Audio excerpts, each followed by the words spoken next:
Boa noite, pessoal. Boa noite, Amanda. Boa noite, André. Estamos começando hoje nosso ciclo de palestras com o André Sintra.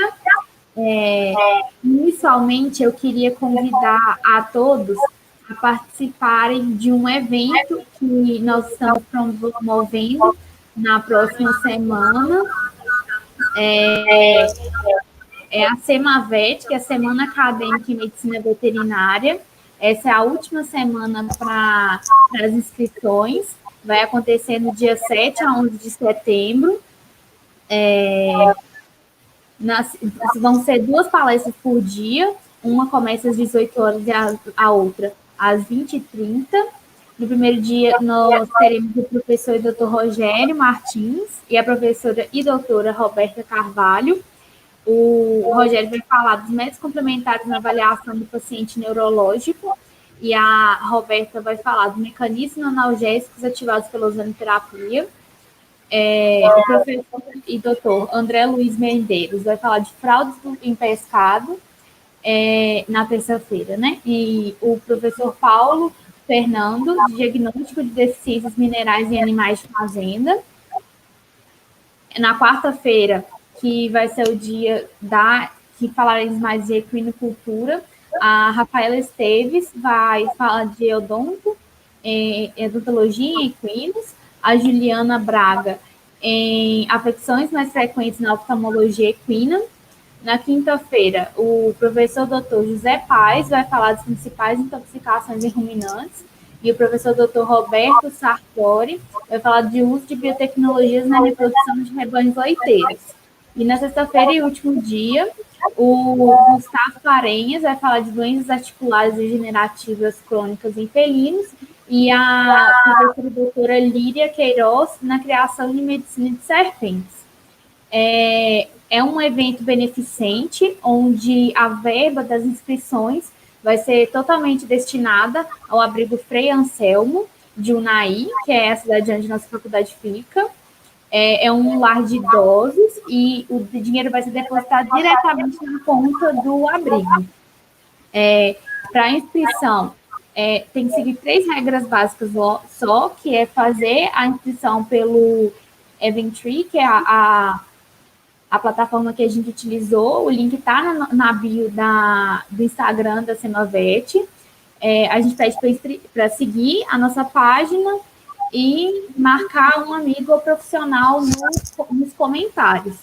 E aí, qualquer dúvida que vocês tiverem, pode chamar a gente na nossa página ou mandar um e-mail pelo e-mail da SEMAVET, que é semavetufvjm@gmail.com, ou no @ do Instagram, que é semavetufvjm. E na bio da SEMAVET tem o link para inscrição. Então, estou fazendo esse convite, espero que todos vão lá dar uma conferida, façam a inscrição, que eu tenho certeza que vocês vão gostar muito do evento, e é por uma boa causa. Obrigada pela atenção. Vou passar a palavra agora para a professora Amanda, que é coordenadora do nosso grupo de estudos, e ela vai apresentar o palestrante. Boa palestra a todos, muito obrigada, e muito obrigada, André, pela disponibilidade. Obrigado, Amanda, boa noite. Boa noite a todos. Hoje a gente tem uma presença ilustre, o professor André Sintra, tá? Eu sou uma grande fã dele, eu já falei isso para ele mais cedo, né? Os livros dele são ótimos, então quem tiver oportunidade, leiam, tá? A linguagem é simples, é acessível a todas as pessoas, e tem informações muito importantes. Então, para quem quer mexer no cavalo, é um investimento imperdível, tá? Bom, o André Sintra, ele é médico veterinário, professor especialista, formado pela Faculdade de Medicina Veterinária e Zootecnia da USP, tá? É professor de comportamento e bem-estar animal, nutrição animal, alimentação animal, alimentação e nutrição de equinos, produção de equinos, gestão do agronegócio e alimentação e nutrição de cães. Especialista em gestão de agronegócios e marketing, MBA em gestão de empresas e negócios, especialista em docência do ensino superior, presta consultoria à empresa de suplementos e rações para equinos em todo o Brasil, e também auxilia veterinários e criadores e proprietários de cavalos, é colunista e escreve artigos para diversos sites e revistas especializados, autor dos livros Alimentação Equina, Nutrição, Saúde e Bem-Estar e O Cavalo, Características, Maneiras de Alimentação, coautor do livro Manual de Gerenciamento Equestre, autor do DVD Pelagem Exterior e Resenha de Equinos e autor técnico do software Crack Horse. Para quem está na palestra hoje, aproveitem, tá? E venham nos próximos dias que a noite vai ser boa. Bem-vindo, professor. Obrigado, professora Amanda. Primeiramente, agradeço o convite. Primeiro ao Gustavo Campos, né, do Aras Império Campos, que propiciou esse nosso encontro, reunião, né? Verdade. E a você pelo convite, a Letícia por ter intermediado como aluno todos os trâmites necessários para isso. E aí a gente conseguiu montar um ciclozinho básico de palestras. Espero que vocês gostem, que vocês possam aproveitar o enfoque que a gente vai procurar dar nessas 5 semanas que a gente vai estar junto. Tá bom? Obrigado aí novamente pelo convite e vamos agora falar à vontade. Tá?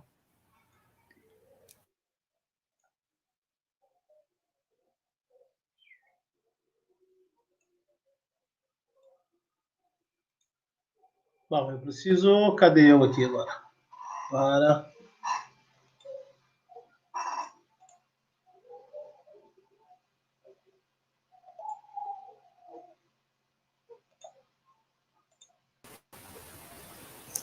André, você precisa de alguma ajuda, tá?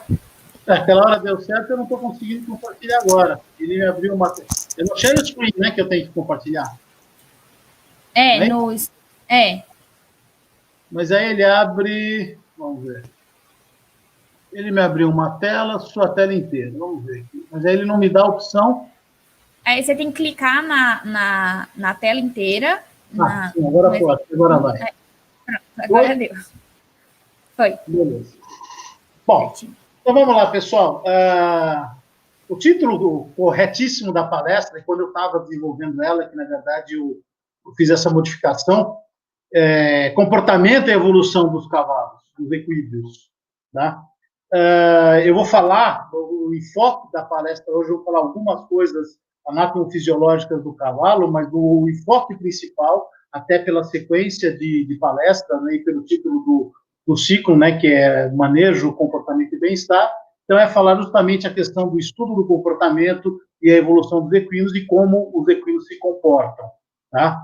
Essa palestra vai ter uma certa continuidade, ela tem um começo, meio e fim hoje, mas na próxima palestra, que é daqui a 2 semanas, vai haver uma continuidade maior, e depois a 4ª palestra ainda, que é Vícios e Estereotipias, vai ser mais um fechamento desse ciclo. Todas elas têm um começo, meio e fim. Se você assistir a todas elas, vocês vão ver alguns slides repetidos, porque nem todos vão assistir todas as palestras, mas, de qualquer forma, é uma continuidade. Claro que isso é apenas uma pincelada na questão de comportamento e evolução do cavalo. Tá? Bom, a professora Amanda já fez a minha apresentação. Aqui embaixo tem os meus 3 livros, né? Esse do cavalo, esse é o último de alimentação, esse manual de gerenciamento, DVD e o software Crack Horse, que é para avaliação de dietas. Tá? Bom, o roteiro que nós vamos trabalhar hoje é entender um pouquinho da evolução do estudo do comportamento animal, ou até do comportamento humano, porque ele se mescla muitas vezes na história da evolução. Como funciona a organização do comportamento, isso nós vamos focar mais em cavalo, mas isso é válido para todas as espécies animais. Aí, especificamente, a evolução dos equídeos e depois dos equinos. Bom, existe eu tenho mais ou menos uma base em quase todas as minhas palestras, e começar com esse slide que eu vou mostrar agora para vocês, justamente porque é para enfocar a importância e o objetivo de um manejo e de uma alimentação equilibrada.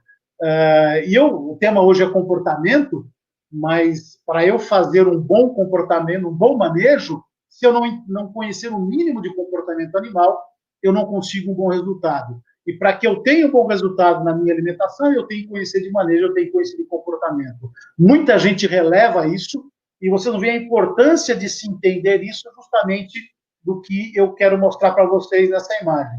Eu detesto avaliar um animal ou avaliar um determinado momento da vida de um animal por uma foto, tá? E a foto, ela só tira exatamente aquele segundo.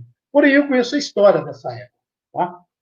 Essa égua foi uma égua de um determinado criador de cavalos que, há muitos anos atrás, ele nos pediu para fazer uma grande venda de animais de sua propriedade, uma redução de plantel.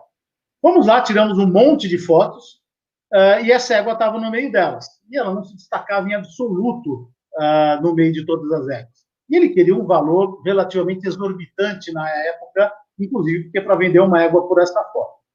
Bom, o tempo passou, quando nós fizemos a venda da quase 95% dos animais dele, acabamos negociando como comissão de vendas 2 animais, inclusive essa égua. Tá?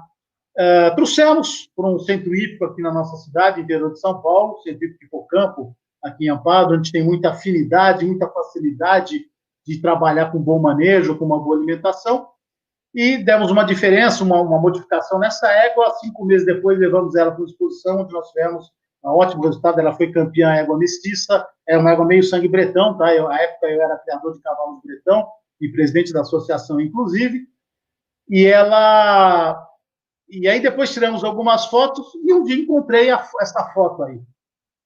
E eu perguntei, para a época, para minha ex-mulher, quem era essa égua? Tá? E eu não reconhecia ela na minha égua.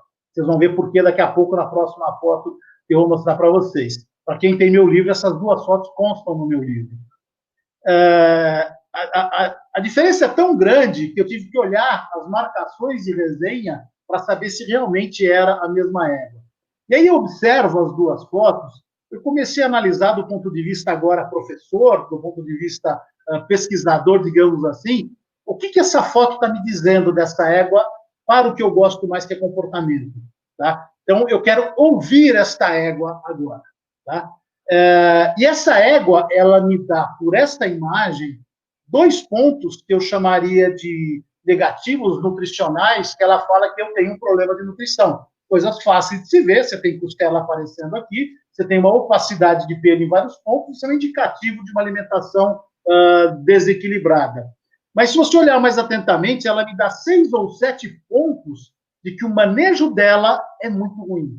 Eu estou ouvindo o meu animal me dizer, olha, a minha situação não é legal. Tá? Em uma palestra presencial, a gente já começaria a debater o que é isso, o que é aquilo, é óbvio que aqui fica muito mais complicado, então nós vamos já direto às explicações.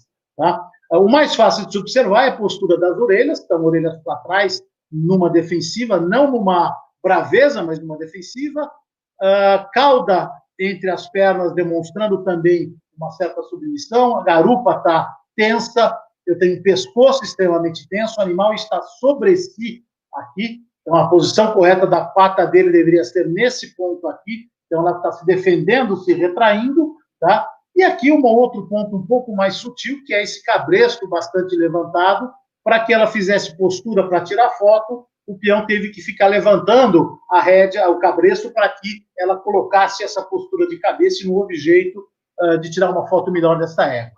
Tá? Aí você se pergunta, ela gostava desse ambiente? Ela nasceu nessa propriedade? Ela gostava desse ambiente? Ela gostava desse tratador que estava aqui? Tá? Então entra essa questão de que ela está se defendendo, procurando não se aproximar do tratador, mostrando claramente que a situação não lhe era confortável. Ora, se a situação não é confortável, como é que você pode ter uma boa resposta de relacionamento, de manejo e de alimentação nesse animal? Claro que ele vai responder negativamente conforme você trabalhe no dia a dia com ele. Bom, agora eu vou me adiantar. 5 meses depois, nós temos essa égua aqui, tá? Aqui minha filha, na época, devia estar com seus 10 anos aqui, então você veja a tranquilidade dela, uma égua, uma guia totalmente solta aqui, num ambiente totalmente estranho, tá? Observa as posturas dela, olha a cauda, olhem a garupa, olhem o pescoço, a orelha, é outro animal, tá? Olha aqui a postura que eu falei dos membros, para se mostrar o quanto o manejo faz a diferença na vida desse animal. Sabe quanto essa égua aqui, nesse ponto aqui, ela pesava em torno de 550 quilos. Ela chegou desse ponto aqui, do antes para o depois, comendo 4 quilos de uma ração de boa qualidade. Essa égua nunca viu um dia de baia. Isso foi exclusivamente em um ambiente aberto. Não vou dizer pastagem, porque o local que ela ficava era um tipo que eu chamo de piquete solário. Toda a comida, inclusive o capim, era fornecido no coxo. Mas é para mostrar que não é baia que faz um cavalo ficar bonito. Ele pode até ajudar eventualmente, mas eu consigo ter ótimos resultados se eu trabalhar do manejo correto, porque eu elimino um fator fundamental que compromete a vida e a qualidade de vida de qualquer indivíduo, que é o fator estresse. E aqui você vê claramente isso, que esse animal estava extremamente tranquilo, extremamente bem apresentado, fazendo toda a diferença do mundo a forma como você trata com esse animal. Bom, e para chegar aí, obviamente, eu preciso conhecer dessa questão do comportamento. E para ir um pouquinho conhecendo um comportamento, e aqui vai de qualquer espécie animal, não apenas do cavalo, tá? Eu vou conhecer um pouquinho da evolução do estudo do comportamento animal.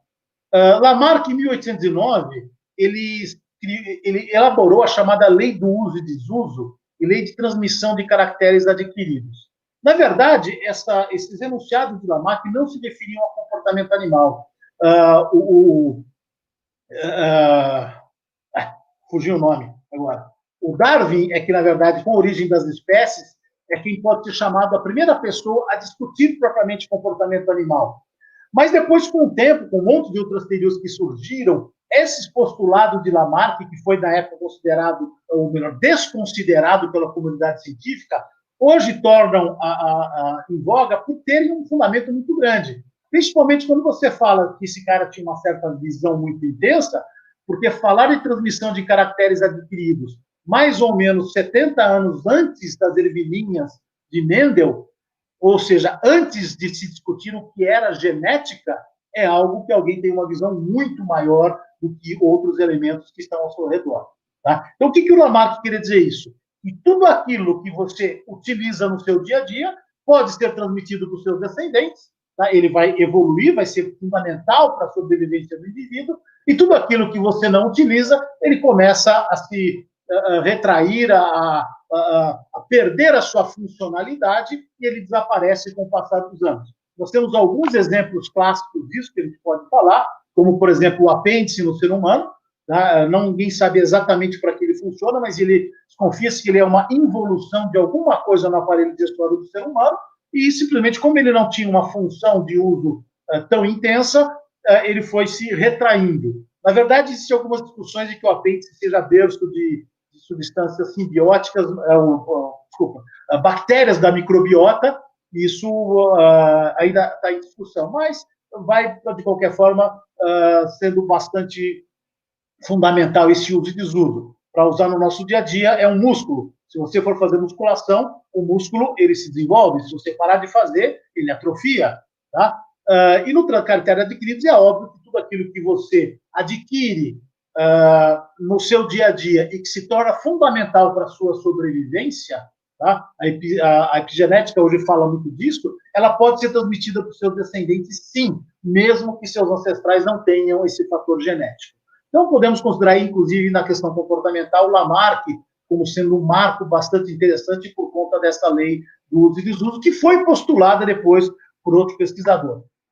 E como eu falei, o Darwin, em A Origem das Espécies, aí no final do século XIX, ele postulou que nos animais superiores, as faculdades mentais, ainda que diferentes, não deixam de ser da mesma natureza que as da espécie humana.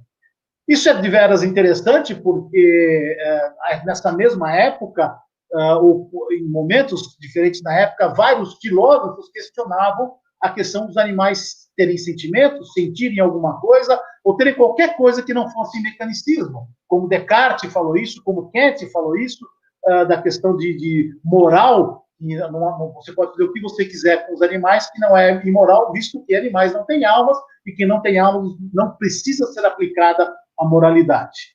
Tá? Então, essa discussão do que é, o que não é, muito foi se falado e muito foi se debatido no decorrer dos últimos, principalmente dos últimos 200 e poucos anos. Romanes, em 1882, publicou um livro chamado Animal Intelligence, que define o funcionamento mental inserido no contexto das capacidades de aprendizagem. Os próximos autores que eu vou citar, todos eles tentando explicar como funciona o comportamento animal. Talvez o maior erro de todos eles fosse querer achar uma resposta em definitivo. Tá? E vocês vão observar que, na verdade, todos eles estão parcialmente certos, porque tudo o que eles estão falando compõe realmente o que é um comportamento animal, inclusive o comportamento humano, mas sozinho não explica exatamente o que é um comportamento animal. Mas essa questão do Romanes colocar que animais têm capacidade de aprendizagem fugia muito do que antes Descartes falavam, que era um mecanismo biológico, pura e simplesmente. Tá? Em 1891, Loeb coloca a questão, já indo um pouquinho mais na linha de Kant, do mecanicismo biológico, em que diziam que os animais eram apenas as reações comportamentais, as reações fisiológicas, nada mais eram do que mecânicas.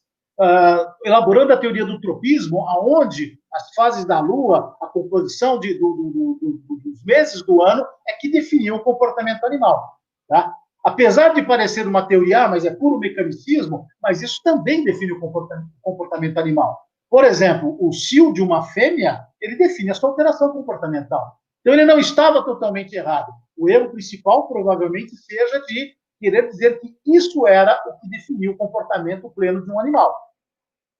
Para quem estuda um pouco mais de comportamento, Pavlov, em 1897, fazendo pesquisa na área de nutrição animal, observando a questão principalmente das glândulas salivares dos animais, observou a questão do reflexo condicionado em cães. Ele queria coletar a glândula salivar para fazer estudos em nutrição, e aí ele observava que cada vez que ele pegava um alimento para oferecer para o animal, ele salivava antes do alimento. Ele começou a imaginar, como bom pesquisador, poxa, mas por que ele está salivando se eu ainda não dei o alimento para ele?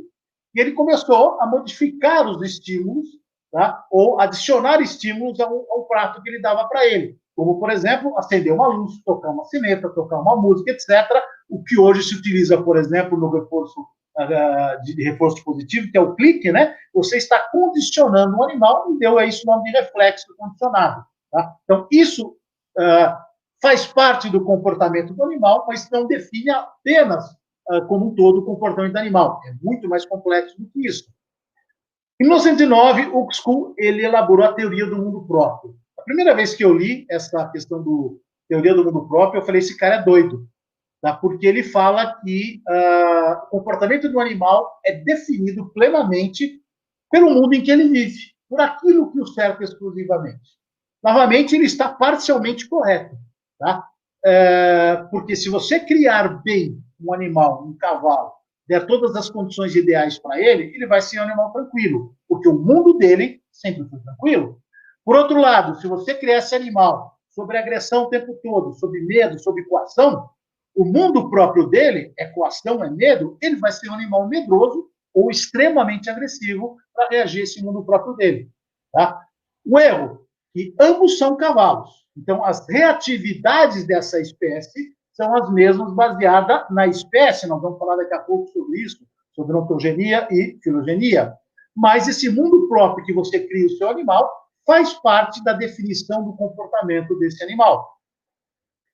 O Thorndike, 109 anos, ele talvez seja depois de Darwin, um dos que eu mais admiro aqui pela forma como ele descobriu isso, ou como ele postulou a lei do efeito, que não é tão diferente assim da primeira lei que eu falei lá atrás, daquele outro pesquisador, o nome, perdão, tá? Mas que é impressionante que até hoje tem muita gente que não aprendeu. Todo e qualquer ato que produz satisfação associa-se a esta situação que, quando ela se reproduz, a probabilidade de repetição é maior do que antes. Ou seja, se eu trabalhar com o meu animal com algo que lhe dê satisfação, ele vai querer fazer aquilo que eu ensinei para ele. Tá? Então, e é impressionante porque isso foi dito há 109 anos e tem gente que ainda pressiona o seu animal, tem gente que ainda bate nos seus animais para quererem que ele dê o resultado que a gente deseja. Tá? E é óbvio que isso não é o mais desejável. Tá? O Thorndike já comprovou isso daí. Ele trabalhava, na época não existia tantos problemas de colocar animais sob pressões negativas, mas ele começou a observar. Se ele desse um estímulo para um gato sair da gaiola, se ele desse um estímulo do labirinto do rato para ele chegar no centro do labirinto, ele aprendia o caminho, e se o estímulo era bom, ele chegava muito mais rapidamente e queria chegar lá. Tá? Em 1913, Watson, ele conceituado como o pai do behaviorismo, né, que é o comportamentalismo da psicologia humana, ele trabalha com o conceito da tábula rasa, onde o comportamento é orientado pelo condicionamento. Tá? Então, ele trabalhando com seres humanos, tá? Ele falou que todo ser que nasce, ele nasce como uma folha em branco. Então, você pode escrever tudo o que você quiser, moldar o seu comportamento, porque ele nasce sem saber absolutamente nada. Ele dizia que qualquer pessoa, qualquer criança que nasça, ele pode mudar para ser engenheiro, médico, advogado, conforme o desejo dele, o Watson. Tá? Isso é parcialmente correto, novamente. Tá? Depois nós vamos falar do behaviorismo radical de Skinner, que ele já é um ponto um pouco mais determinante em relação a isso, mas o Watson deu as bases para o trabalho de Skinner. Mas o Watson não foi o primeiro a falar em tábula rasa. Né? Aristóteles, por volta do ano 340 a.C., já falava dessa folha em branco. Esse conceito de Aristóteles, ele não é tão conhecido pela tábula rasa, mas foi muito difundido por Alexandre de Afrodisias no século II, ou seja, 500 anos depois de Aristóteles, e muito difundido por Locke, aí já no século XVII, por volta do ano de 1690. São as citações que nós temos ao longo da história, mas, comportamentalmente, citamos o Watson, que é o pai, como eu falei, do behaviorismo. Aí chegamos em meados do século XX, tá? Por volta de 1930 e 1940, onde Konrad Lorenz é um austríaco que ele é o chamado pai da escola etológica. Junto com Timber, eles fundam na década de 50 a chamada escola etológica, onde eles trabalharam com o estudo do animal em seu habitat natural. Tá? Então, ele observa que os animais ele têm determinados comportamentos que são deflagrados por instintos conforme as coisas ocorrem. Por exemplo, você tem um instinto de mamar. Tá? Ninguém ensinou o neném a mamar, basta você colocar o peito da mãe e ele vai lá e suga o leite. Isso é essa questão do instinto. Mas se você não colocar o peito da mãe, a criança não vai sair mamando de qualquer forma por aí. Tá? Tem um videozinho que eu vou passar para vocês agora que conta essa história do Konrad Lorenz, porque ele tem muitas coisas interessantes que fazem parte da nossa rotina diária. Este zoólogo austríaco, nacido en 1903, funda la etología animal, ciencia que estudia las costumbres y el comportamiento de las distintas especies. El que fuera profesor en Königsberg antes de la guerra, establece las bases de su teoría en un campo de prisioneros en Rusia, antes de fundar su propio instituto en Baviera. Para él, las diferencias entre razas o especies son menos importantes que las que separan a los distintos clanes en el interior de una misma especie. Lorenz también desarrolla el concepto de impregnación o fijación irreversible de un animal recién nacido con el primer ser vivo con el que tiene contacto al nacer. Todo se ha previsto de tal modo que estos patitos solo han visto a un único ser vivo desde el día de su nacimiento, Konrad Lorenz. Los patitos lo toman por su madre y lo convierten en el objeto de su fijación. Los animales obsesionados con Lorenz lo siguen haga lo que haga, vaya a donde vaya y sea cual sea su medio de transporte.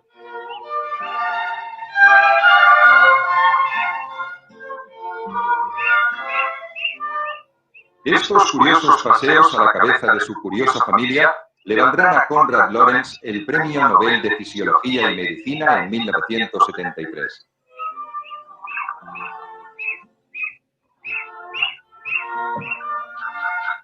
Este pato ha sido aislado desde su nacimiento de otros miembros de su especie, con lo cual solo conoce a otra criatura, Lorenz. El genio se convierte desde el principio en el único objeto de su atención.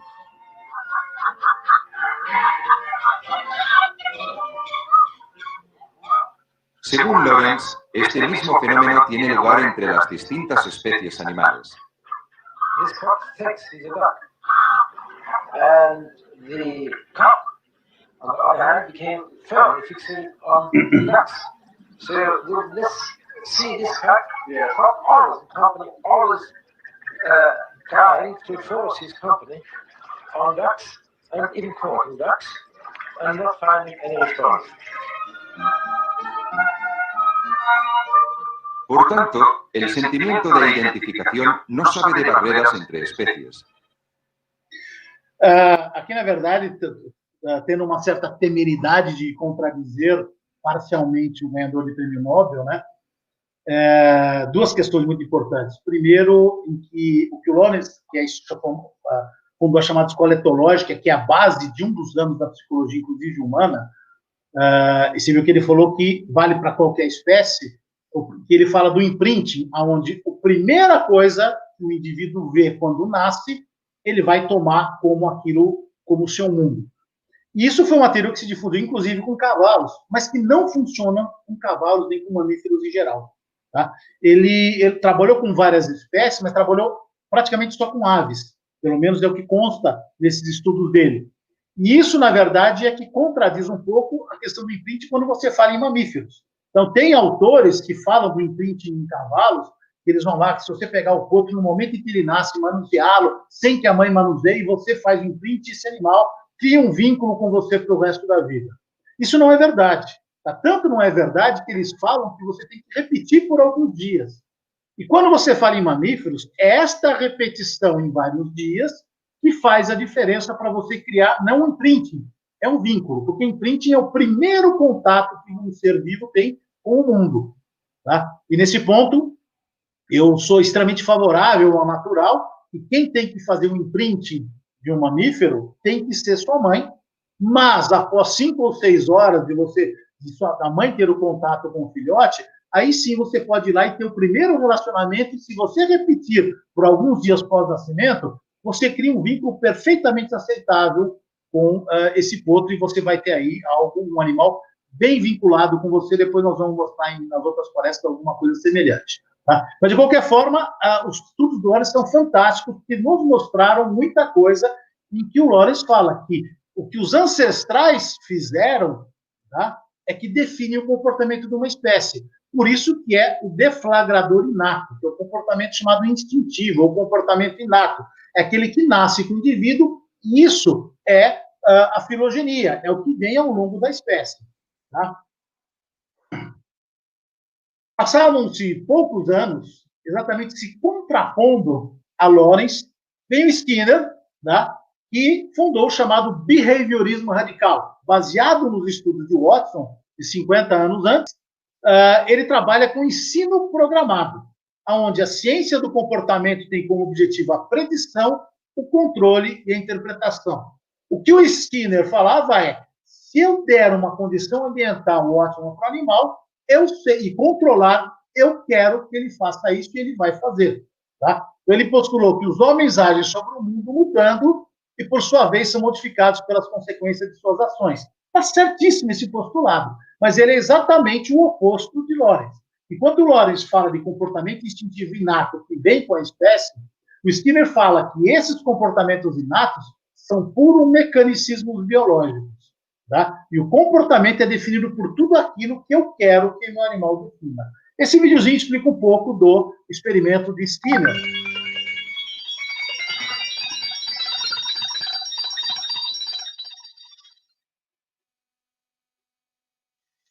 Hello, I'm Murray Sidman.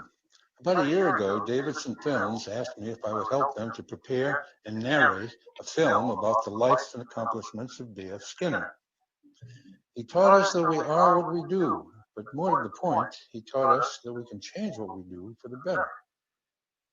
I mean, when I first started working with rats in my first experiments, I would arrange an experiment, and I would expect to get a certain shaped curve. I wouldn't get that. And I would get so furious. Why don't you do what you're supposed to do? And then I realized finally, nature to be commanded must be obeyed. The rat is always right. Skinner at Harvard was soon putting his mechanical skills to work. Skinner proposed that the critical relation between behavior and environment can be conceived of as a contingency of reinforcement. Contingent means dependent on. It defines an if-then relation. If the pigeon in this chamber pecks the lighted disc, it then gets food. This pigeon's behavior has been shaped into ringing the bell by requiring closer approximations to the desired behavior before giving it food. The second thing Skinner realized was that the sequence of events here was just the reverse of what happened in Pavlovian conditioning. Pavlov got his dog to salivate in response to a stimulus, the metronome. Pavlov's and Watson's work led to a stimulus-response psychology that many have recognized as too simplified and mechanistic to account for the great variety of human behavior. But Skinner got his animals to peck a disc not by presenting it with a stimulus beforehand, but instead by presenting a consequence afterward. The important event here was the food that came after the animal pecked the disc. This was no longer stimulus-response psychology.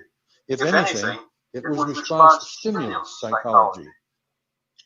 By adding the third term, discriminative stimulus, to the reinforcement contingency, along with response and consequence, Skinner greatly broadened the applicability of operant conditioning. The three-term contingency is the basic unit of operant behavior. Now, Skinner's work was about behavior, initially that of lab animals, but with more and more applications to humans in ever larger groups. Although the focus of his science was always on individuals, his later writings dealt with how we, through understanding our own behavior, could restructure social systems to improve life for ourselves and for the planet Earth. Skinner's interest in how environments shape human interactions and how human life can be improved by the application of behavior analysis can perhaps best be seen in his own environment, a basement study which he designed to support the writing that was the focus of his life. He was his own best human subject. Bom, então o que Skinner fala, na verdade, ele trabalha com aquele conceito de tábula rasa, onde as pessoas nascem com uma folha em branco e ele vai moldando as pessoas como ela quer ser, baseado nesse condicionamento operante. Muito grosseiramente falando, é esse que é o trabalho dele. E claro que isso tem algumas distorções e, umas implicações que a gente trabalha muito hoje, que é o reforçamento positivo, negativo, punição positiva, negativa, a extinção, etc., decorrente de todos esses trabalhos dele, que são fantásticos para que o que é mais do que verdadeiro, essa última frase aqui, que você, ao invés de colocar o homem, colocar o animal age sobre o mundo mudando, ou o homem age sobre o mundo do animal, modifica, e isso vai fazer com que o animal dê uma resposta diferente. Tá? Mas, como eu falei, o Skinner desconsidera o comportamento inato. Isso é que nós, que mexemos com animais, não podemos fazer, porque eu não consigo a mesma resposta trabalhando do mesmo jeito se eu trabalhar com gato, com cavalo, com cachorro. Eu vou utilizar os conceitos de reforçamento positivo, por exemplo, mas um pedaço de carne não estimula um cavalo a fazer o que eu quero. Assim como um pedaço de capim não vai estimular um cachorro ou um gato a fazer o que eu quero. Então, eu tenho que trabalhar com o comportamento etológico de Lorenz, somar com o de Skinner, e mais um componente ainda que é bastante importante, que eu vou falar daqui a pouco. Aí, hoje eu queria falar também, eu incluí esse slide nessas minhas palestras, porque hoje está falando-se muito na questão do desamparo aprendido, que é trabalhos de um psicólogo, um psiquiatra, americano, chamado Selinger, nos anos 70, tá? E que hoje nos ensina muita coisa que a gente faz, explica muito do que está sendo feito.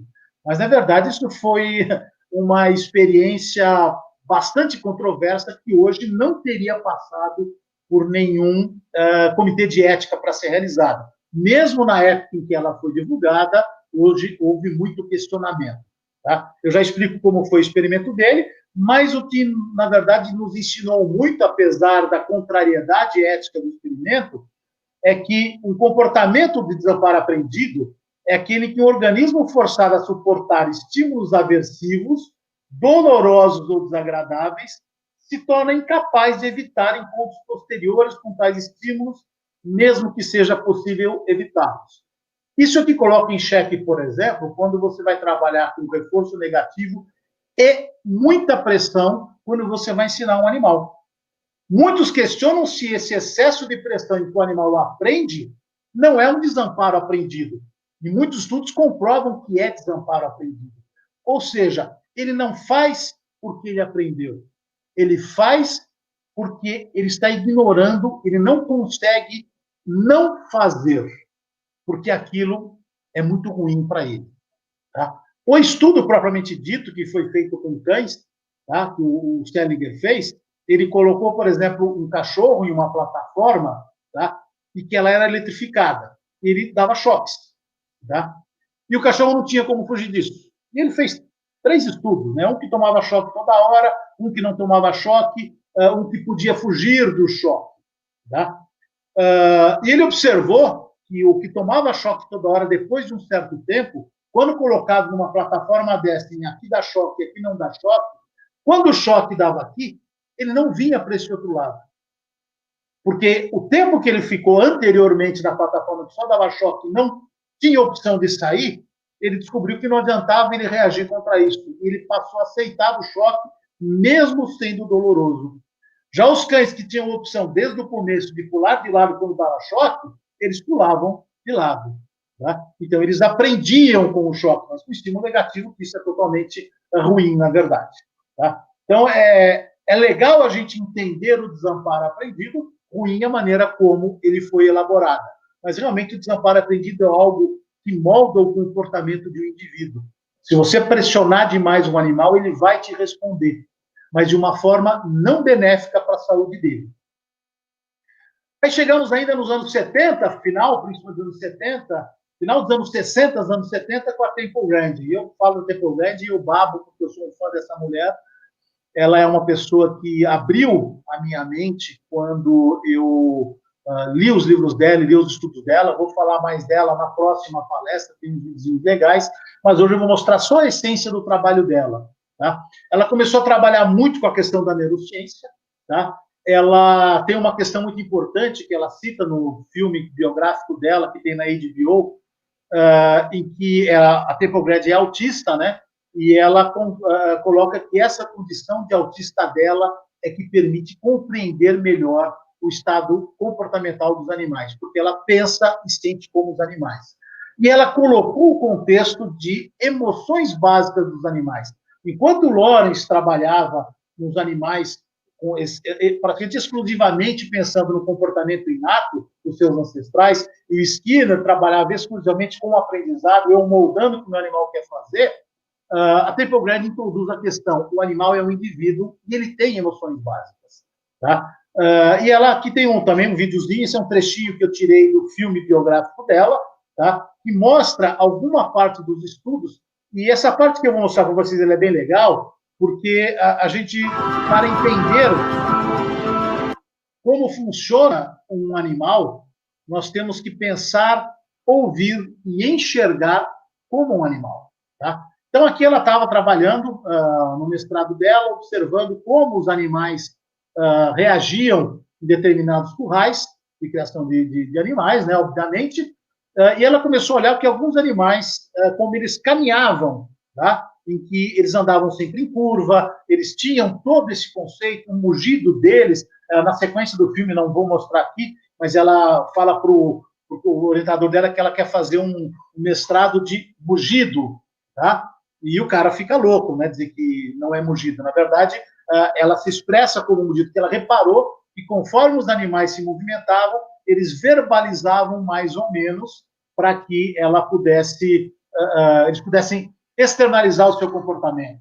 E ela começou a observar que se você trabalhasse de um determinado jeito, como ela fala aqui, os animais andam sempre em círculos quando eles querem fugir de algo que lhes incomoda. Tá? E aí ela montou esses currais em círculo aqui, que o animal sempre parece que está voltando para o ponto anterior. Porque se ele está parado aqui, está tranquilo, a hora que ele se movimenta e aquilo incomoda, ora, qual o ponto mais tranquilo para ele? É ir para o ponto anterior. Então, quando ele começa a andar em curva, ele imagina que está voltando para o ponto anterior. Então, esse zigue-zague, vejam que isso aqui também tem que ser fechado, em curvas, faz o animal sempre andar progressivamente e não ficar mugindo o tempo todo, porque, obviamente, eles vão diminuir essa questão do estresse. Veja que ela fala, eles se arranham, eles se machucam, eles se atropelam, e isso é extremamente ruim. Tá? Então, ela está sendo uma pessoa extremamente prática, observando essa questão do comportamento dos animais. Tá? Então, quando introduz esse conceito de emoções, muda drasticamente. E aqui, então, e nós temos, então, hoje, dentro da psicologia humana, e isso, obviamente, podemos extrapolar para a psicologia animal, três grandes conceitos de correntes na psicologia, que é os etologistas, que, segundo Lorenz, avaliam o comportamento segundo a ação do animal sobre o ambiente em seu ambiente natural. O etologista, ele observa a reação do animal, mas ele não chega a nenhuma conclusão. Por exemplo, o etologista vai fazer uma avaliação, ele vê o animal comeu. Ele não fala, o animal estava com fome. Tá? Ele não quer esta conclusão, mas ele está observando, ele não entra dentro do animal, porque ele fala, olha o animal pelo lado de fora, para chegar a uma conclusão, porque ele não está analisando ou está dentro da mente do animal para analisá-lo. Já o Skinner, ele avalia o comportamento, são os behavioristas radicais, segundo a ação do ambiente sobre o animal em um ambiente artificial. Lembre-se que eu vou controlar todo o ambiente do meu animal, mas ele também olha para o animal pelo lado de fora. Eu não estou preocupado com o que você sente, você vai fazer o que eu quero. Tá? E aí entra a Temple Grandin, tá? Onde ela avalia o comportamento segundo a perspectiva do animal. Isso tem tudo a ver com o Lorenz, que é comportamentos inatos, mas ela leva em conta a particularidade. Olha o animal pelo lado de dentro, segundo suas características individuais, e aí entra Skinner, a influência do ambiente sobre o indivíduo. Mas eu vou olhar para o animal querendo saber o que ele é, mas eu vou ter um monte de outras considerações simplesmente do que olhar só o ambiente. Eu tenho que saber como aquele animal se porta perante o ambiente e como aquele indivíduo foi criado naquele ambiente e quais são os problemas que ele pode ter. E aí chega-se exatamente no que eu citei anteriormente, na questão de ontogenia e filogenia, que são estudos também, não exatamente do comportamento, mas porque a ontogenia ela escreve a origem e o desenvolvimento de um organismo desde o ovo até a forma adulta, do ponto de vista celular, mas a todo momento o comportamento do animal também está se desenvolvendo. Se você fala, inclusive, de um mamífero, todo esse desenvolvimento passado no interior da mãe está moldando o seu comportamento também. Tá? Já a filogenia representa a história das relações de parentesco entre indivíduos da mesma espécie, se preocupando do processo evolutivo. Ou seja, como o animal se portou durante todo o seu processo evolutivo, o que teve constância em todos os seus ancestrais e que permanecem até hoje. Ora, se permanecem até hoje, isso é relevante para o animal. Como você não vê daqui a pouco a gente falar especificamente do cavalo. Tá? Para vocês terem uma ideia, a questão de ontogenia e filogenia. Tá? Meus alunos odiavam esse meu slide, porque isso era questão de prova. Tá? Eu queria que eles explicassem isso para mim. Tá? Então, eu sei que estamos falando de cavalo, mas fica muito mais fácil nesse momento entender a questão de cães, porque um monte de gente já passou por isso ou conhece alguém que passou por isso. Bom, cães são descendentes de lobos, a gente já sabe. Tá? Vamos falar apenas comportamental. Tá? Imagine duas situações. Numa primeira, numa alcateia, um lobo jovem se aproxima do pai que está se alimentando, mas aguarda até que esse termine de se alimentar para poder comer, sem esboçar reação de agressividade. Situação 2. Cão doméstico está se alimentando e o dono se aproxima do prato de comida e o cão rosna e tenta morder o dono. A minha pergunta de prova era, por que o cão B tentou morder o dono e o cão A não tentou morder o dono? Claro que, como profissional técnico, eu queria a resposta onto- e filogeneticamente. Mas a resposta grosseira que eu posso dar para vocês, que fica muito mais fácil de se entender, que eu falava para meus alunos, eu não quero essa resposta em prova, mas era porque o dono não mordeu o seu cachorro antes. Tá? Porque, filogeneticamente, um predador vai defender a sua presa.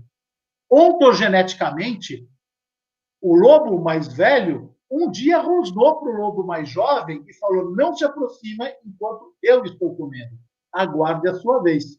Aqui, o dono que transforma hoje o cão exatamente no seu filho e diz, eu tenho que respeitar o seu espaço, o cão começa a tomar conta da casa. Quem será que é o chefe ou o líder? Tá? Ontogeneticamente, o cão está tomando a posição de comportamento de ambiente maior. Para se entender melhor ainda, observe isso aqui. Isso é estabelecimento de hierarquia. Quem será que vai mandar nessa casa, nessa questão? É esse baixinho? Isso é um instinto de eu quero comer? Tá? É claro que para esse grandão aqui, ele está se divertindo por enquanto. Tá? Mas porque dificilmente um adulto ataca de estraçalhar um filhote se o primeiro momento de contato foi agradável para ambos. Porque ele está brincando. Mas se um dia esse aqui tentar morder, ele pode revidar. Normalmente não acontece se tem alguns senões para colocar. Mas observa que, nesse estabelecimento de hierarquia, claramente o baixinho está falando, não se aproxima, isso aqui é meu.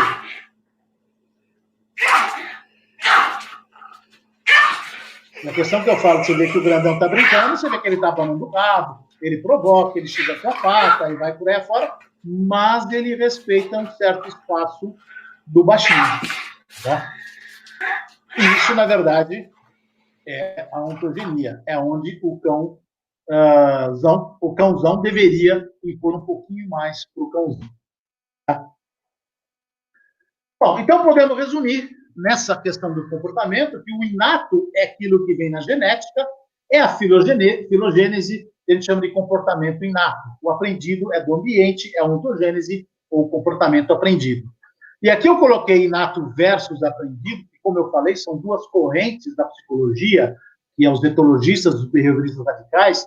Se colocar dois grupos desses numa sala para discussão, provavelmente vai sair sangue, literalmente, mas que quando você trabalha com animais, e você pensa no comportamento como um todo, ou segue a linha que eu sigo, que é essa questão do interacionismo, que você vê na minha logo aqui, é inato e aprendido. Um depende do outro, e o outro depende do um, e ambos, aliado à questão emocional que a Pedro cita, é que determina o comportamento de um animal. Né? Nessa questão de inato aprendido, é bastante interessante, no aspecto evolutivo comportamental, que vários psicólogos hoje, inclusive humanos, defendem que quanto maior for a duração da infância, maior é o estágio evolutivo da espécie. Galinhas, por exemplo, têm uma infância de 2 semanas. Cavalos, podemos chamar de 2 anos. Ser humano, 5, 6, 7 anos. Tá? Essa dependência dos pais, apesar de ser mais longa, propicia uma infância com muito maior tempo de aprendizagem, e fazendo com que ele se prepare de forma muito mais eficiente para o mundo. E o que isso implica na nossa rotina diária? Pense qual é o tempo que a gente desmama o potro. Será que o desmame precoce é saudável para o potro ou estou criando trauma neles? Nós vamos ver numa palestra nossa lá sobre vícios e estudos comportamentais, que hoje tem vários estudos indicando que a aerofagia é muito comum em potros com desmame precoce. Pode ser um vício que vai se refletir anos depois na vida do animal, ou meses depois, por algo. Não que toda aerofagia seja isso, vamos discutir na próxima palestra. Mas é para mostrar para vocês o quanto é importante deixar um potro ser potro. Brincar com outros potros, ter o seu ambiente lá, ter uma infância de potro para que ele possa ser um adulto seguro, um adulto que nos dê confiança para fazer aquilo que a gente quer. Bom, a organização do comportamento é dada pelo comportamento social da espécie, qualquer que seja ela. Esse daqui eu tirei do livro do Brum, um livro Comportamento e Bem-Estar dos Animais Domésticos, tem inclusive em português, muito bom esse livro, para quem gostar de estudar um pouquinho mais de bem-estar, inclusive, em que ele define que os vários aspectos da vida podem ser classificados em sistemas funcionais, que incluem o comportamento comum de seus componentes, onde o comportamento é definido por esses tópicos aqui: obtenção de oxigênio, osmorregulação, claro, nas espécies que necessitam fazer isso, a termorregulação, da mesma forma, limpeza da superfície corporal, da mesma forma, alimentação, evitação de riscos químicos, evitação de predadores e reprodução. Basicamente, são esses 8 pontos que definem todo e qualquer comportamento animal, segundo o Brum. Ele coloca que todos os sistemas desenvolvem como consequência de interação genética e de influência do meio ambiente. Ora, interação genética, Lawrence, influência do meio ambiente, Skinner. Como diferença de genótipo e de ambiente, resultam diferenças de comportamento. Então, cada indivíduo é diferente do outro, mesmo tendo o mesmo pai e mesma mãe, e criados no mesmo ambiente. A forma como eles, as nuances do dia a dia deles, sim, definem situações diferenciadas. Eu vou ressaltar alguns pontos só que são fundamentais para o cavalo, e que a gente leva na nossa rotina do dia a dia, envolve principalmente a alimentação, que é definido por habilidades mentais, motoras, digestivas, inclusive havendo alteração na escolha do habitat. Claro que essa escolha você vai ver muito mais em ambientes selvagens. Hoje, no ambiente restrito, isso acaba sendo um problema muito grave para o animal. Então, o que deve ser considerado? Qual o hábito de pastejo desse animal? Por exemplo, observa um potrinho comendo, observa um adulto comendo. Tá? Comportamento inato. Cabeça baixa, movimentos de cabeça, caminhando enquanto comem. Observa que aqui a pastagem está alta, mas ainda assim o potro dá um passo. A pastagem baixa, ele dá um passo. Porque faz parte da natureza do cavalo caminhar enquanto come. Aí imagina que nós comprometemos a saúde do nosso animal quando nós restringimos o ambiente que o cavalo come, o dia inteiro fechado numa cocheira. Vai desenvolver vícios e distúrbios comportamentais. Vamos discutir isso na palestra de vícios comportamentais. Bom, outros fatores, como é a busca de alimentos, a habilidade para a obtenção de alimentos, tamanho da refeição, seleção do alimento, efeito das perturbações ambientais, isso afeta principalmente aves, facilitação social, por exemplo, bovinos, ovinos e caprinos, eles comem muito melhor em grupos do que quando isolados, como é a competitividade da espécie, e vai por aí afora.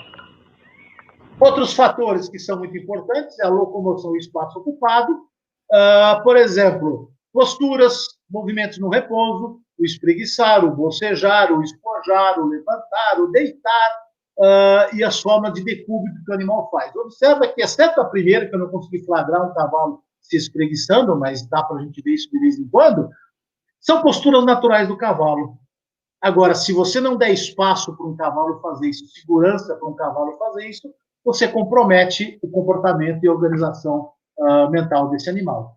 Assim como o espaço ocupado, como é o espaço necessário para uma chita, para um guepardo, para um felino caçador? É o mesmo espaço que eu tenho que ter para uma tartaruga? Obviamente que são espaços diferentes, e isso deve ser respeitado para que você possa ter o melhor resultado possível na saúde desse indivíduo. Assim como para cavalos, para potros, que gostam de correr, de brincar, cavalos adultos, vivem em bandos, e vai por aí afora. Tá? E outros sentidos importantes do comportamento da organização, a questão da exploração. Cavalos são seres que precisam controlar o seu ambiente, porque eles são presas, são animais de fuga. Então, eles têm que ter um controle pleno do ambiente. Toda vez que eles entrarem no ambiente, mesmo que já seja conhecido, eles vão explorar, tá? Para saber se aquilo está exatamente do que estava da forma dele. Um dos motivos também eu explico na próxima palestra do dia 14. Tá? Então, a organização do comportamento ela é diferente para cada espécie, sendo que ela é dependente da evolução da espécie. Tá? E vai definir como é o comportamento social. Por exemplo, felinos, você tem basicamente o leão que vive em grupos e os demais são extremamente animais solitários. Como é o comportamento reprodutivo? Você tem cadelas que dão cio a cada 6 meses, você tem éguas que dão cio a cada 30 dias, depende da distância do trópico, esse cio é constante o ano todo, quanto mais distante, mais regular esse animal tem em termos de cessão do cio. Então, ele para 6 meses por ano, se você estiver muito longe da linha do Equador, e aí ele vai entrar na chamada anesto, mais próximo da linha do Equador, a égua cicla o ano todo. Então, isso define o comportamento do meu animal. Como é esse comportamento materno e filial? Só isso aqui dá para a gente falar mais uma meia hora. Isso define a relação do comportamento do seu filho. Porque o comportamento juvenil vai definir o comportamento do adulto. E com quem esse potro aprende a ser um cavalo? Com sua mãe. Aí você começa a pensar, se você trabalha com reprodução, com receptora, como é o comportamento dessa receptora? Existe um bom relacionamento com ela? Eu conheço centrais de reprodução onde o peão e o veterinário só conhecem as éguas pela bunda. Nem cabresto as éguas veem.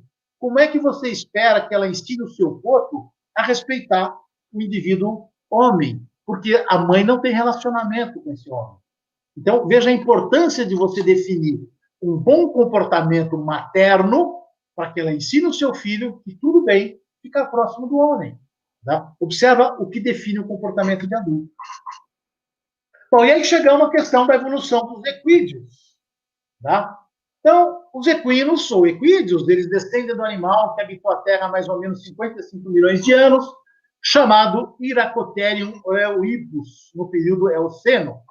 Era um bicho baixinho, 40 centímetros de altura, 70 centímetros de comprimento, com 4 dedos em cada pata e uma arcada dentária totalmente diferente do que tem hoje.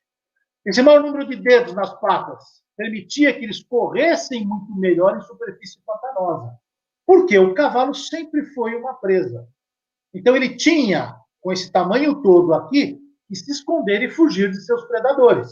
Então ele vivia em uma floresta com um ambiente mais pantanoso, e aí ele conseguia fugir de seus predadores graças à sua condição de porte pequeno, de patas, de membros que faziam com que ele conseguisse caminhar adequadamente.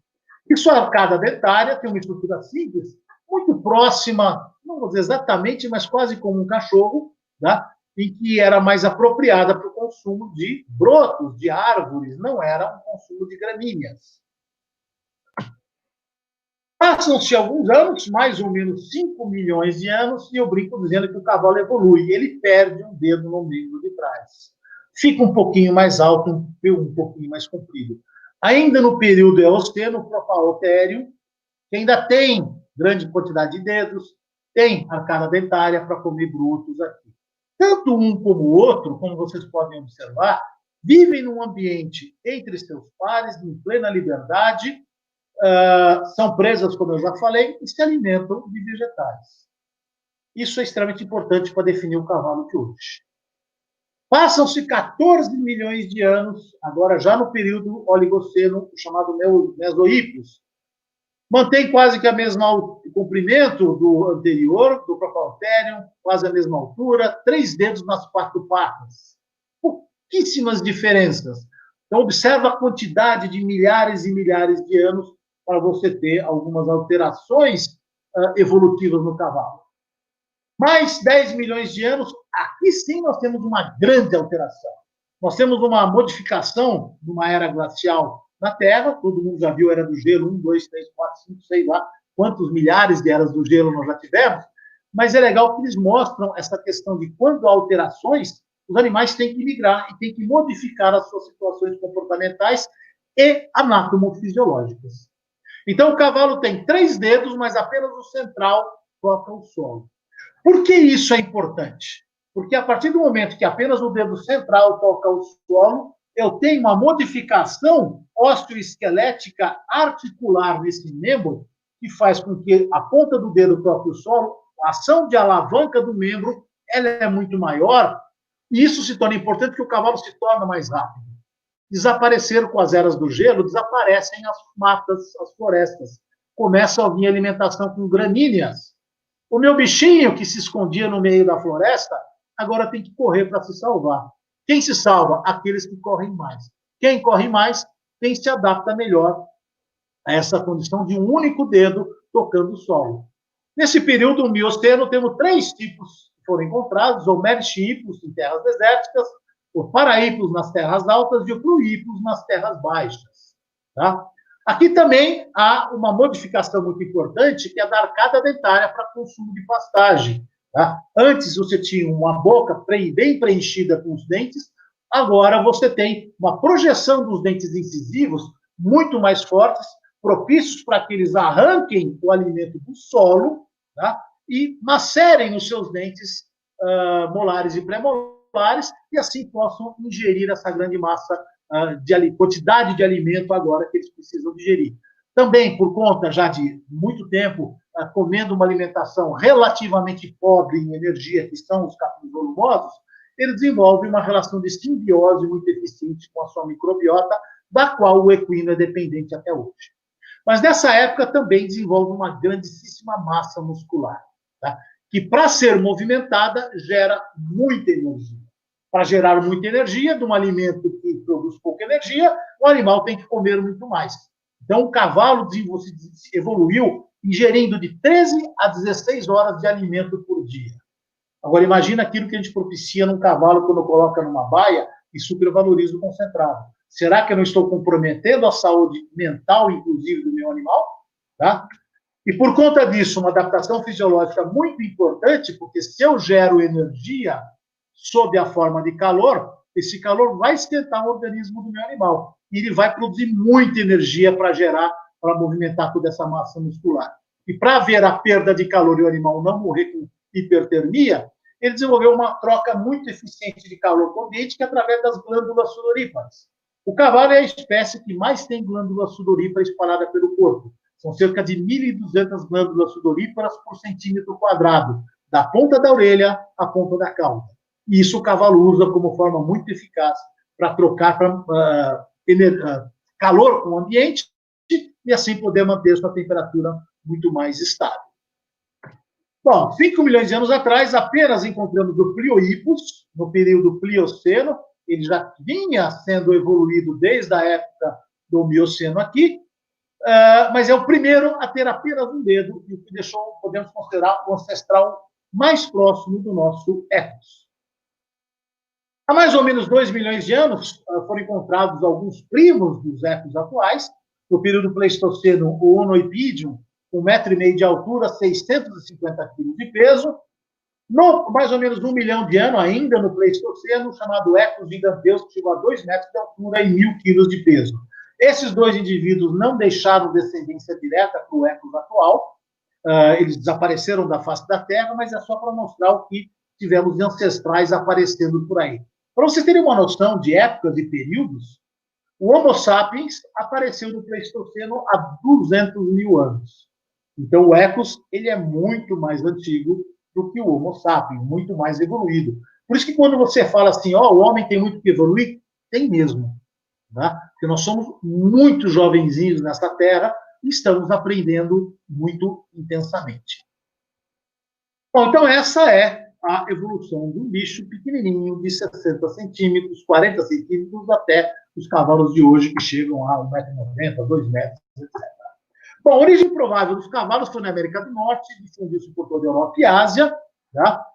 Desapareceu das Américas quando houve a separação dos continentes, motivos ainda desconhecidos, ele desapareceu das Américas, retornando apenas no século XVI, quando os espanhóis e os portugueses chegaram nos Estados Unidos, Brasil e América Central, trazendo aí sim os seus cavalos. Aí na Europa, Ásia e África, por fatores climáticos, geográficos e alimentação, os Equus, se diferenciaram em 4 tipos principais. Os Equus cabalos, que deu origem ao cavalo doméstico no norte da Ásia e Europa, o Equus hemionus, que originou o onagro e o quiang no centro-sul da Ásia, são espécies desaparecidas. O Equus asinus, que originou o jumento na África, e o Equus zebra, que originou a zebra também na África.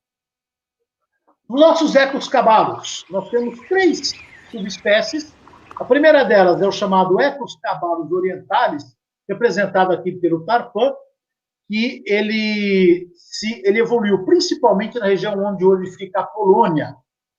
São cavalos de pelo fino, cavalos de crina muito rala, relativamente pequenos, mas extremamente ágeis, e muito chamado de sangue quente, não pela temperatura do seu sangue propriamente dito, mas são animais mais enérgicos, mais espertos, mais ágeis. Dos Equus cabalos orientais que se originaram os principais cavalos de sela do mundo, podemos dizer até que o cavalo árabe seja descendente quase que direto do Tarpan. Essa aqui é uma filmagem feita em algumas fazendas da Polônia mesmo, em que eles procuram resgatar o sangue mais próximo do que seria o Tarpan original. Em regiões mais frias da Europa também nós temos os Equus cabalos ocidentais, que originou os cavalos de tração.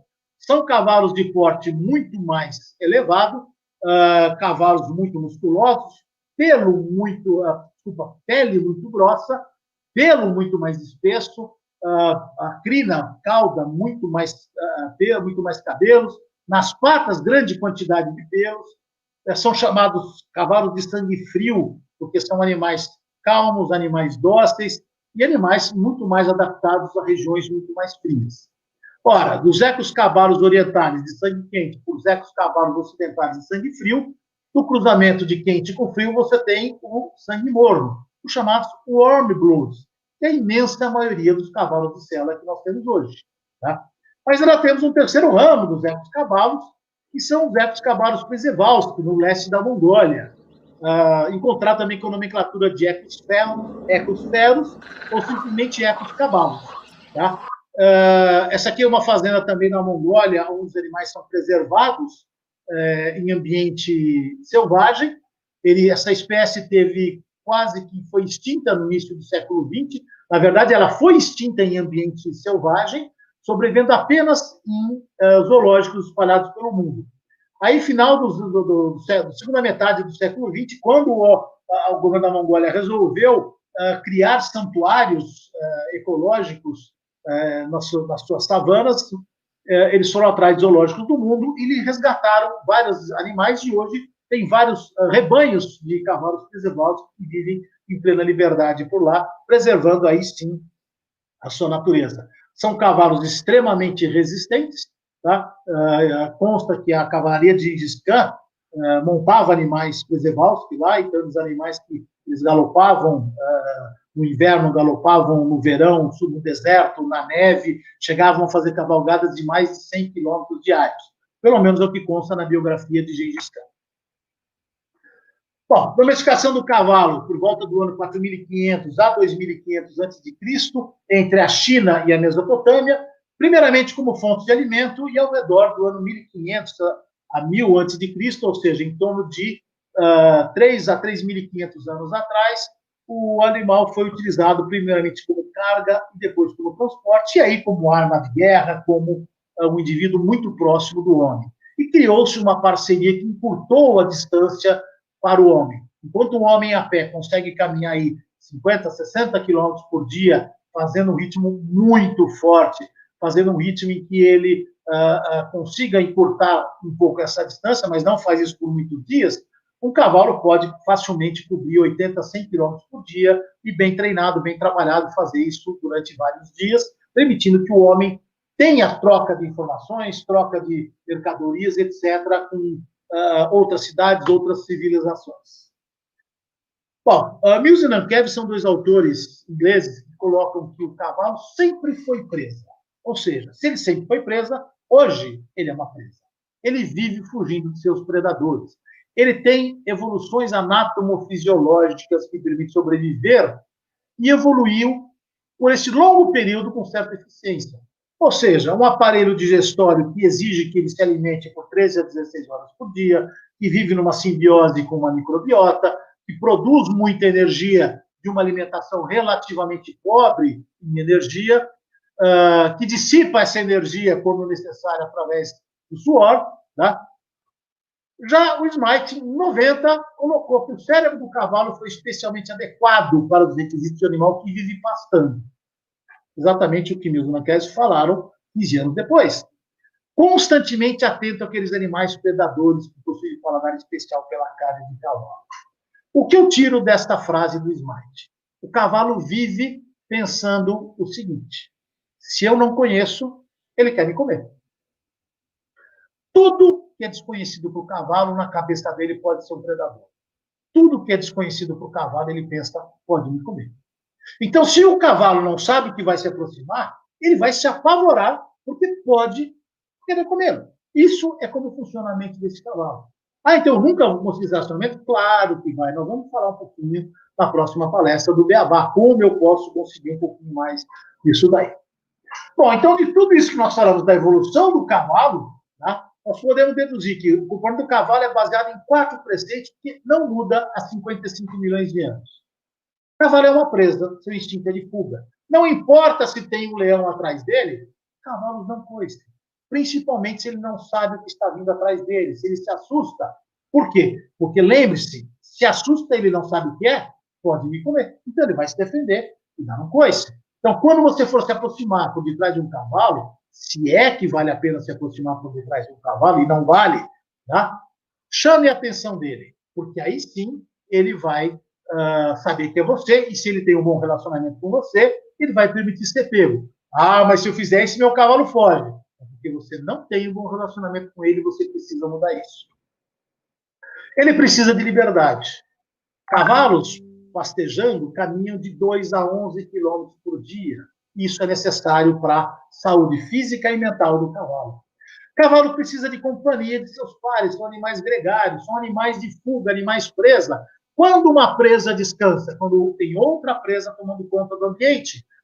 Ora, se eu deixo meu cavalo isolado numa baia, ele vai descansar quando ele estiver exausto.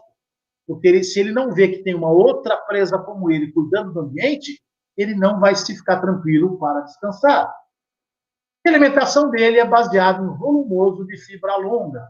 Tá? Então, tomar cuidado com capim triturado, tomar cuidado com fenos que sejam peletizados, extrudados, tal, porque faz mal para o meu animal que precisa de uma alimentação de fibra longa. E aí, chegando já ao nosso final, como foi essa relação do homem com o cavalo? De 2000 a.C., aproximadamente, até o final do século XIX, estamos falando por cerca de 40 séculos, né? Parceiro na conquista, na guerra e no trabalho diário. Aí chega o século XX. Para o cavalo, o maldito século XX. O homem inventa a máquina a vapor, ele inventa o carro. Tá? Então, no início do século XX, o cavalo passou a ser um problema. Nos Estados Unidos, era muito comum o governo americano pagar para o abate de cavalos. E os cavalos passaram a ser um problema muito grave. Sujavam a cidade, comiam, invadiam as plantações, etc, etc, etc. Mata-se cavalo, dizima-se cavalos. Tá? Então, durante quase 50 anos, os cavalos foram muito, digamos, perseguidos e deixados de lado. Já de meados do século XX até quase o final, eles foram muito utilizados para esporte, principalmente, mas na questão de submissão. Tá? Então, havia a questão de faça pressão e você tenha resultados com o seu cavalo. Use de espora, use de chicote, use de empocaduras cada vez mais pesadas que você controla o seu animal. Já no final do século XX, já muitos começaram a divergir dessa questão da submissão e começaram a buscar parceiros no esporte, conceitos diferenciados que podem nos levar a ter uma melhor relação homem-cavalo. Tá? Século XXI, essa parceria é cada vez mais intensa. Tá? E aqui nesse videozinho, mostra bem o que Rontan falou em 1989, onde o maior contato com o cavalo vem sendo feito de forma a beneficiar quase que exclusivamente o homem.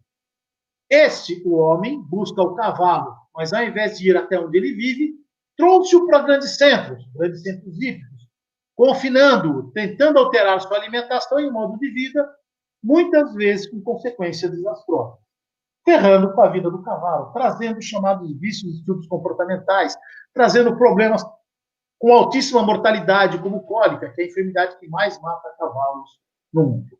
Tá? Bom, gente, hoje foi, como eu falei, apenas da evolução, temos muito o que falar ainda sobre a questão do comportamento, vamos ter uma continuidade ligeira, pinceladas, no dia 14 de setembro, né? Depois vamos lá para no final de setembro falar sobre distúrbios comportamentais, nesse meio tempo falar um pouquinho sobre bem-estar, tá? E por último finalizar com a palestra de cólica, de manejo preventivo. Mas eu vou deixar aqui 2 pontos para vocês refletirem muito, de forma muito importante, no nosso dia a dia. O Webster, que é um dos pais da ciência do bem-estar animal, ele coloca que do ponto de vista dos animais, não importa o que pensamos ou sentimos, mas o que fazemos. Muito bonitinho falar, coitadinho daquele animal. Mas o que a gente faz para melhorar a vida dele? Ou você falar, eu amo meu cavalo, eu vivo dele. Aí você pega aquela embocadura pesada, a espora pontiaguda, porque é bonito quando anda e espeta o seu cavalo, né? E você pega o reio e bate no cavalo para ele correr mais. Isso tem outro problema que tem que discutir em outro ponto. Tá? Então, até que ponto eu sinto que amo o meu cavalo, mas eu não faço nada por conta disso? Aí eu achei essa tirinha da Mafalda bem interessante, porque ela fala, na dúvida do que é certo ou errado, basta pensar no que não gostaria que fizessem com você. Só que para os animais nós temos que adaptá-la. E vamos colocar. Devemos agir e pensar no que o animal gostaria que fosse feito por ele e para ele. Porque eles não são seres humanos. O comportamento inato dele e a evolução que eu mostrei agora para vocês demonstra que eles são diferentes de nós, com necessidades diferentes. E é respeitando essas necessidades que eu faço realmente algo para o meu animal.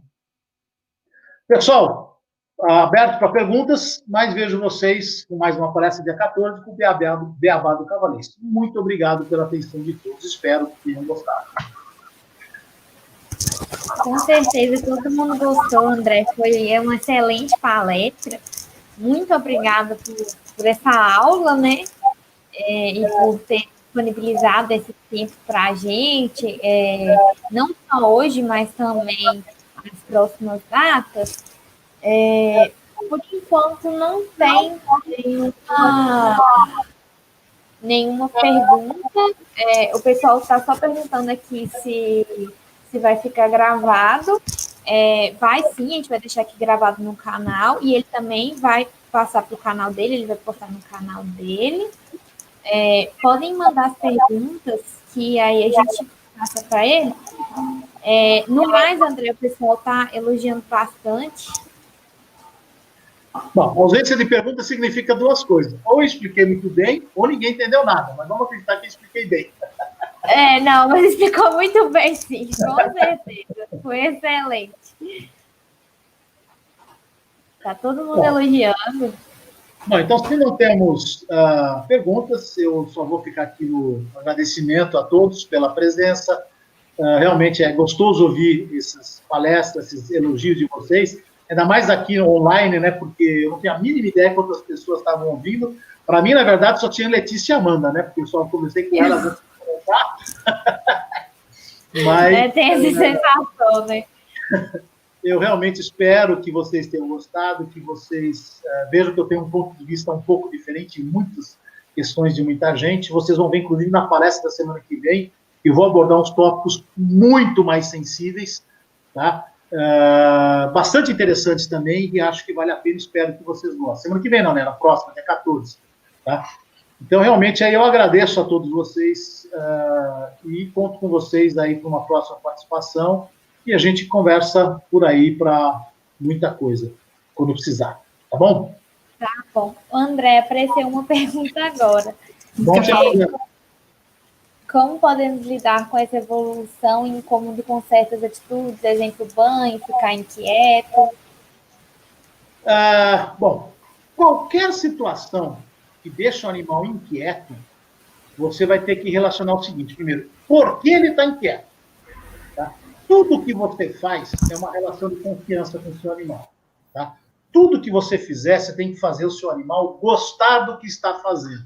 E é possível, sim, um cavalo gostar de trabalhar, é possível, sim, fazer um cavalo gostar de tomar banho, é possível, sim, você fazer um monte de outras coisas. Só que essa pergunta eu vou me permitir responder a semana que vem, porque na semana que vem eu vou falar muito mais intensamente sobre isso, desculpa, semana que vem não, na próxima palestra, dia 14, tá? Porque lá eu vou trabalhar muito na questão de comunicação, porque o que está faltando, se existe esse chamado incômodo, essa relação de ficar inquieto, é uma questão de comunicação entre você e o cavalo, tá? Só que para eu explicar isso hoje, eu vou ter que antecipar a palestra de 2 semanas atrás, para daqui a 2 semanas. Ela está pronta, na verdade, mas o foco não é hoje, tá?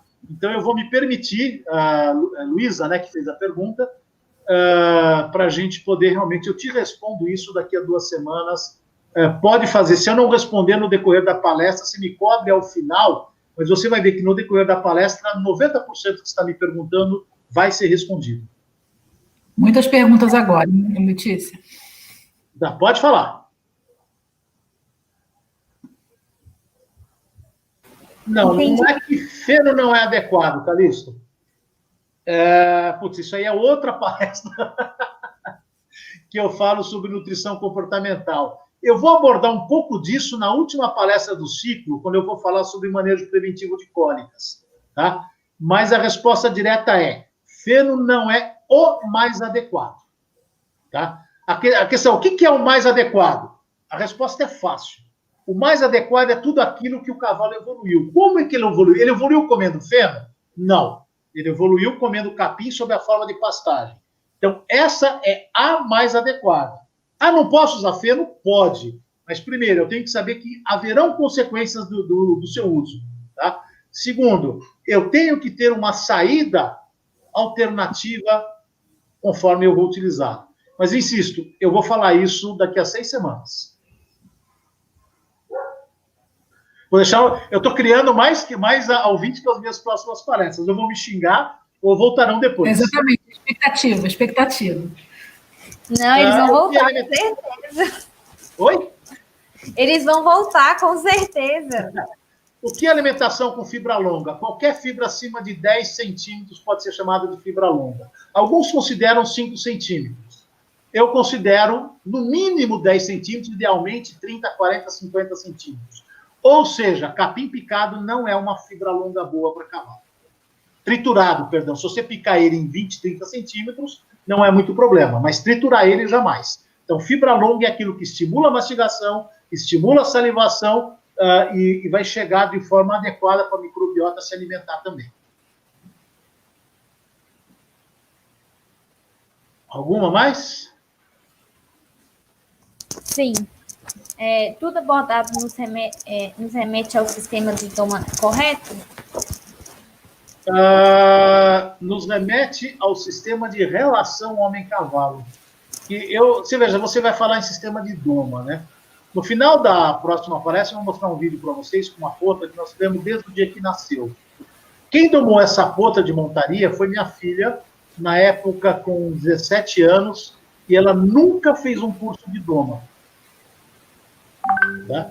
Então, veja que o sistema de doma, ele é algo extremamente relativo, mas por isso que eu não gosto de falar de sistema de doma, eu gosto de falar de relacionamento. Aqui é justamente, quando você fala em horsemanship, é relacionamento homem-cavalo. Tá? E se você cria um horsemanship, uma situação de relacionamento adequada, eu vou ter uma situação onde, mesmo que eu não saiba a técnica de doma, mas saiba a técnica de equitação, que era o caso da minha filha, montava excepcionalmente bem. Monta muito melhor hoje, obviamente. E tinha conhecimento de comportamento animal, ela aliou essas duas coisas e montou a sua égua. Eu vou mostrar para vocês essa evolução da doma dela, de forma que a égua nunca pulou. E ela um dia falou para mim, poxa, pai, estou frustrada. A Gypsy nunca pulou comigo. Tá? Durante a doma, não. Tá? Um dia ela derrubou minha filha, na verdade, mas ela se assustou. Tem situações aí complexas. Minha filha estava montando em pelo, ela se relaxou em cima da égua, a égua se assustou, e minha filha acabou escorregando de cima dela. Então, cair do cavalo não haja demérito nenhum, na verdade. Tá? Mas tudo isso nos remete ao sistema horsemanship, relacionamento homem-cavalo.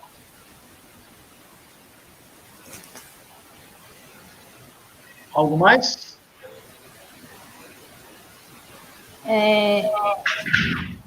Tem esse aqui, não, mas a Luara, ela já estava respondendo para o Calixto.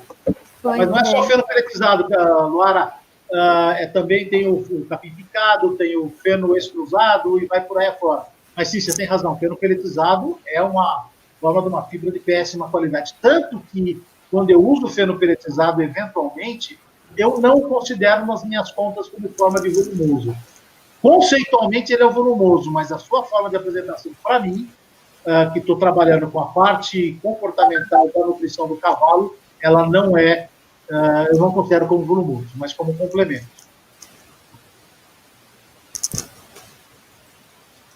Só um adentro, é que eu acabei de postar, pessoal, o formulário de presença, então podem ir lá responder.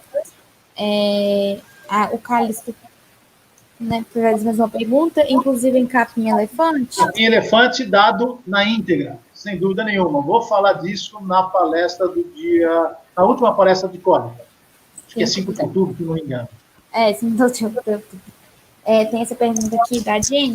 Quando se trata de resistência do potro a contato com o humano, como posso resolver sem causar traumas no mesmo? Me pergunta semana que vem de novo, porque é questão de comunicação. Semana que vem não, a próxima palestra é 14, tá? Porque não é difícil isso, tá?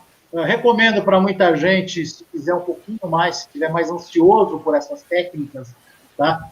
Siga no Instagram Liberty Ecos, que é da Bianca Zélio. Ela faz um trabalho muito legal com ensino, com reforço cognitivo, tá?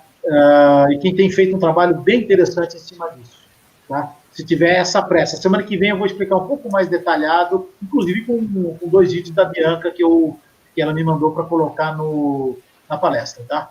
Desculpa, Diane, mas muitas coisas para responder, eu preciso de avançar um pouco mais na questão comportamental.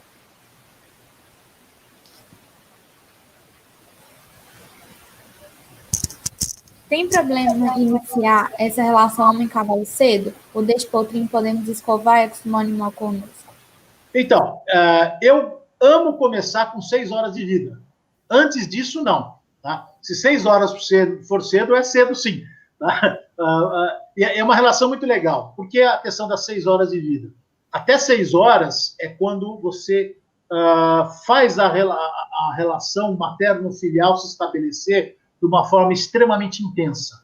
Tá? A égua reconhece o seu potro, o potro reconhece sua mãe de uma forma fantástica, maravilhosa. Mas a partir de 6 horas até as 20 horas, 24 horas de vida do potro, ele ainda está plenamente receptivo para conhecer tudo que o cerca. Ele não tem medo de nada, nem do ser humano. Passaram-se 24 horas, já é algo que ele se assusta com tudo que lhe é desconhecido. Ele já percebe que nem tudo que ele toca é gostoso. Então, se você chegar a partir de 24 horas para conhecer o potro, ele já começa a ficar muito mais reticente, muito mais reativo a essa relação. Tá? Então, ele já começa a fugir. Na verdade, eu posso começar em qualquer fase da vida do animal. Quanto mais cedo, menos reativo do meu potro. Tá? Então, se eu começar com 6 horas de vida, eu tenho uma relação fantástica. Tá? Eu vou mostrar um vídeo de como a gente faz isso na próxima apresentação. Depois eu vou reforçando esse meu relacionamento com o potro, tá? Sem problema nenhum. Se o meu potro for mais velho, é uma outra técnica que normalmente eu me aproximo da mãe, mas sim, independente da idade do potro, quanto mais eu me aproximar dele, melhor. Porém, André, é muito pessoal isso, tá? Eu só gosto de colocar cabresto em potrinho depois dos 5, 6 meses de idade. Ele ainda é uma criança e eu quero que ele seja criança sem ter a sua movimentação tolhida por uma corda, tá? Mas eu quero que ele me reconheça como alguém interessante para ele e tem diversos vídeos disso também. Algo mais? Aí nós estamos falando de nutrição, não é o tema do nosso ciclo. Eu preciso aí de várias horas para falar sobre isso, Eduarda. Peço minhas desculpas, mas eu não consigo responder isso por aqui. O pessoal já está perguntando bastante sobre nutrição, né? O problema de você fazer a fama em cima de nutrição, o pessoal sempre quer isso. Forragem hidropônica de milho adequado? Depende. Toda resposta com nutrição começa com depende, Calixto. A questão é que o milho hidropônico, como qualquer alimento hidropônico, ele é restrito na questão mineral. Ele só vai ter disponível para ele aquilo que você coloca na mistura. Mas isso é o de menos. Quando você dá um alimento hidropônico para cavalo, pode ser um milho, pode ser algumas capins elefantes dados assim, você está indo como fonte forrageira. Tá? É muito melhor do que você não dar nada. Tá? E aí nós estamos falando do milho como forrageiro, ou seja, ele não espigou ainda. Então ele pode ser utilizado, não é o mais adequado, por níveis nutricionais, por formas não naturais, mas ele é melhor do que você não ter nada do que dá. Se a gente puder responder rapidamente assim, pode ir mesmo ser de nutrição, tá? Mas o duro é quando você tem que ganhar a pergunta acho que da Eduarda lá, que exige quase que uma palestra em todo. Na falta de outros equinos, caprinos ou outros animais podem trazer companhia ao cavalo? De certa forma, sim. Mas caprinos não é comportamentalmente semelhante a cavalo. Bovinos são. Caprinos e bovinos têm comportamentos semelhantes, bovinos e equinos comportamentos semelhantes. Alivia a pressão do cavalo se você tiver ovinos, ovelhas, carneiros, tá? Mas caprinos e bovinos, não exatamente, tá? A questão é que, na verdade, caprinos, bovinos, bubalinos, quando são atacados, apesar de serem presas, eles, se conseguirem se reunir em bando, eles contra-atacam. As ovelhas e os cavalos dificilmente ocorrem esse contra-ataque. E isso modifica toda a dinâmica organizacional do comportamento. Algo mais? Não, foi isso. Essas foram as últimas perguntas. Então, tá bom. André, eu gostaria de te agradecer mais uma vez pela disponibilidade, pela aula, que eu acho que nem foi só uma palestra, foi muito interessante, foi cheio de aprendizados novos, cheio de conteúdo muito bom. Teve muitos elogios, eu né, coloquei alguns na tela, mas teve outros que todo mundo gostou muito, e eu acho que a gente já pode encerrar por aqui. Tá perfeito, então. Obrigado, então, por atenção de vocês. Novamente, obrigado, Letícia, professora Amanda. Grande abraço para vocês. A gente se vê daqui a 14 dias. Até mais, pessoal. André, eu gostaria de te agradecer também novamente a presença. Agradecer a presença de toda a plateia, tá? Tem gente de norte a sul, literalmente, do país. Que tá? bom. Tem gente do Rio Grande do Norte, tem de Natal, né? Tem gente de São Paulo, do Paraná. Então, assim, gente de São Paulo, Rondônia, tá? Então, assim, está bastante difundido, né, no nosso país. Sim, que bom. Ficamos contentes de alcançar os... apesar de eu não gostar do online, que eu fico olhando só para a minha apresentação sem ver ninguém, pelo menos o online permite isso, que a gente alcance... uma interação maior, né? É uma interação muito maior pelo país todo, e nós estamos num país muito grande, né? Muito grande, exato. Ó, Bahia, Rondônia, Ceará... Mossoró, Passo Fundo... Então, assim, isso é muito legal, né? Eu gostaria de agradecer a presença de toda a plateia também, tá? E agradecer novamente o professor André, nós estaremos ansiosos para as próximas palestras. Obrigada. Obrigado. Grande abraço a todos. Até mais. Boa noite. Até mais. Boa noite. Até dia 14 de setembro.